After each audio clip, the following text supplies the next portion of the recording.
Matagal na bang walang linis yung computer mo kaya medyo mabagal na. So sa video na to ituturo ko sa inyo kung paano pabilisan ninyong computer at paano tanggalin ang mga junk files sa inyong computer. So napakadali lang po nito kung ang computer mo ay mabagal na, naiinis ka na. So ito, gawin mo to, makakatulong to para mapabilis ang computer mo, okay?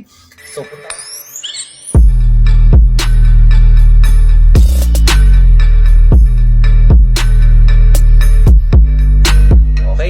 So, punta ka lang po dito sa search bar ng inyong computer dito. Then, click mo dyan. Shift, percent, then temp. Shift, percent ulit, then enter. So, makikita ka dito ng mga ganitong files.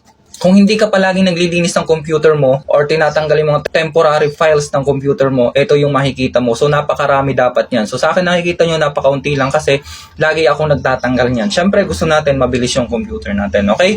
So, gagawin mo lang po dyan, i-delete mo siya. Okay, delete. Delete. Okay, may natirang isa. Huwag ka mag-alala, okay lang yan. Hayaan mo lang yung isa na yan kasi yan yung ginagamit ng computer mo ngayon. So, okay lang yan.